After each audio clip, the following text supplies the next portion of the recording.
मीर, जो शेयर बाज़ार में चिंताएं हैं उनका सल्यूशन अभी नहीं मिला है, मगर शेयर बाज़ार में अब देख रहे हैं कि 2-3 दिन से एक प्रकार का बेस बन रहा है। तो क्या लगता है आपको, the markets are pricing in all the bad news? नमस्कार निकुंज। देखिए, ऑल द बैड न्यूज तो पता नहीं, क्योंकि ऑल द बैड न्यूज आया है कि नहीं अब हमें पता नहीं है। लेकिन ये लगता है ये साल ऐसे ही जाएगा जिसमें मार्केट इन्फ्लेशन स्केयर की तरफ जाएगी और उसकी वजह से ग्रोथ स्केयर आएगी, और ग्रोथ स्केयर की वजह से जो टाइटनिंग होगी उसकी वजह से जो वापस जो हम कहेंगे अनटाइटनिंग लूजनिंग, तो ये जो एक बड़ा फ्रेंजी सा माहौल बन रहा है कि जैसे इन्फ्लेशन बढ़ती है लोगों को लगता है कि इंटरेस्ट रेट टाइटन होंगे, ग्रोथ कम होगी। लेकिन जैसे ही लोग बोलते हैं कि अरे ग्रोथ कम होगी तो फिर इंटरेस्ट रेट क्यों टाइटन होने चाहिए। तो ये एक साइकोलॉजिकली चक्कर जो है मार्केट में बहुत ही वॉलेटिलिटी। ओवरऑल अगर देखें तो ग्रोथ रेट जो हमने 20 और 21 में देखे, उतने जीडीपी ग्रोथ रेट ना दुनिया में आएंगे। इंडिया में थोड़ा बेटर आ सकता है बिकॉज ऑफ लोअर बेस। लेकिन ओवरऑल एक ग्लोबल स्लोडाउन का माहौल है जिसमें India is a relative better pocket of growth. तो कहानी क्या है साहब? क्या हमें तेल, युद्ध, inflation, central bank policy action को लेकर के चिंतित होना चाहिए, या फिर इस को ऑलरेडी एडजस्ट कर चुका है? हम हमेशा कहते हैं that bull markets always climb the wall of worry. जब खराब खबर होती है, जब शेयर प्राइसेस अच्छे होते हैं, अभी खबर खराब है, तो क्या शेयर प्राइसेस अच्छे हैं? बिल्कुल।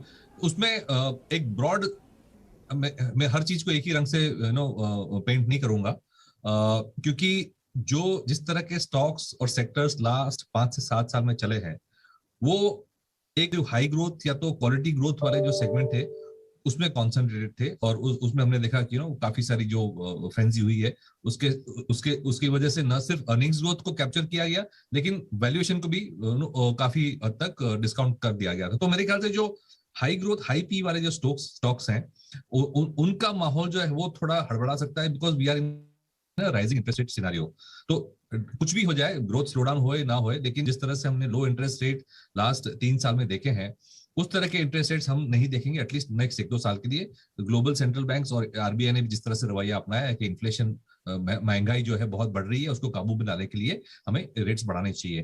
तो ये तो राइजिंग रेट सिनारियो तो चलता ही रहेगा। मुझे लगता है कि राइजिंग रेट से इंडिया को या ग्लोबल इकोनॉमी को डैमेज होने से पहले ही वो स्टॉप हो जाएंगे, बट वो बात की बात है। तो एक राइजिंग रेट सिनारियो होते हैं वो टिपिकली अच्छा परफॉर्म नहीं करते। और जो रीजनेबल वैल्यूएशन है, रीजनेबल ग्रोथ, रीजनेबल वैल्यूएशन वाले जो है, फंडामेंटल जिसके साउंड है, वो स्टॉक शायद बेटर परफॉर्म करे। और अगर हम मार्केट की बात करें तो ऐसे अच्छे पॉकेट्स हैं जिसमें हम पिक एंड चूज कर सकते हैं, उसकी बात हम कर सकते हैं। मीर जी, कौन से स्टॉक्स हैं? पिक एंड चूज़ की बात करते हैं इस मार्केट में, आपने कहा कि चूज़ करिए, क्या चूज़ करना चाहिए? तो देखिए, अगर हम अगेन लामा है उस एंड जो थोड़े फैंसी स्टॉक्स थे, अगेन जैसे हमने बात की जो एक्सपोर्ट लिंक थे, केमिकल्स वगैरह जो थे, उसमें काफी सारी एक्साइटमेंट थी, और ये इस तरह के स्टॉक्स अच्छे परफॉर्म किए थे। अंडर परफॉर्मर्स थे वो डोमेस्टिक स्टॉक्स रहे, जो फाइनेंशियल, जो ऑलमोस्ट निफ्टी अगर देखें तो निफ्टी का 36 to 40% तो बैंकिंग एंड फाइनेंस में ही है। ये स्टॉक्स ने, खास करके बैंक्स और प्राइवेट सेक्टर बैंक्स ने अंडर परफॉर्म किया था। जो जिस तरह की कमेंट्री आ रही है, और अब हम अगर ग्रोथ की बात कर रहे हैं तो क्रेडिट ग्रोथ भी पिकअप हो रहा है धीरे धीरे करके। तो एक जो बैंकिंग जो है उसमें रिलेटिव अच्छा वैल्यू मिल रहा है हमें, प्राइवेट सेक्टर बैंक्स अच्छा परफॉर्म कर रही है। तो एक प्राइवेट सेक्टर बैंक का एक जो बहुत बड़ा एक जो सेगमेंट है मार्केट का, उसमें बहुत अच्छी वैल्यू हमें दिख रही है।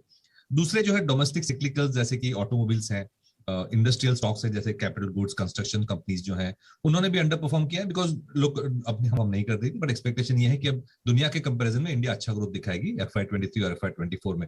तो ये कैपिटल गुड्स, कंस्ट्रक्शन, ऑटोमोबाइल्स, इस तरह के जो स्टॉक्स हैं वो बेटर परफॉर्म करने चाहिए।